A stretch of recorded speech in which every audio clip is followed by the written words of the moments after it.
BNP chairperson ও সাবেক প্রধানমন্ত্রী বেগম খালেদা জিয়া গুরুতর অসুস্থ হয়ে এভারকেয়ার হাসপাতালে ভর্তি আছেন। এর মধ্যে ১ ডিসেম্বর অন্তর্বর্তী সরকার একটি গুরুত্বপূর্ণ সিদ্ধান্ত নিয়েছেন। বেগম খালেদা জিয়াকে আনুষ্ঠানিকভাবে অতি গুরুত্বপূর্ণ ব্যক্তি বা ভিভিআইপি ঘোষণা করেছেন। এখন সবার প্রশ্ন একটাই, এই অতি গুরুত্বপূর্ণ ব্যক্তি বিশেষ মর্যাদা তার জন্য কি কি অতিরিক্ত সুরক্ষা ও সুবিধা বয়ে আনছে?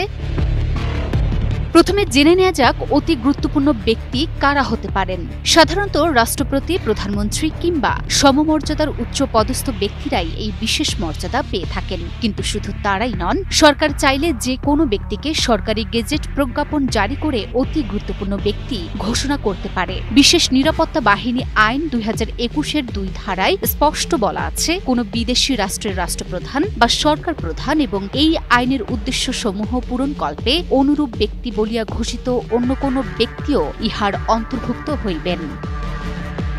১ ডিসেম্বর প্রকাশিত একটি প্রজ্ঞাপনে ঠিক সেই ক্ষমতা প্রয়োগ করেই অন্তর্বর্তী সরকার বেগম খালেদা জিয়াকে অতি গুরুত্বপূর্ণ ব্যক্তি ঘোষণা করেছে। এই মর্যাদা পাওয়ার ফলে এখন থেকে খালেদা জিয়ার নিরাপত্তা ও প্রোটোকলের মান হবে রাষ্ট্রের সর্বোচ্চ পর্যায়ের সমতুল্য। যে মর্যাদা আগে শুধু রাষ্ট্রপতি, প্রধানমন্ত্রীর জন্য সংরক্ষিত ছিল, আজ থেকে সেই একই মর্যাদা পেলেন বিএনপি চেয়ারপারসন বেগম খালেদা জিয়া।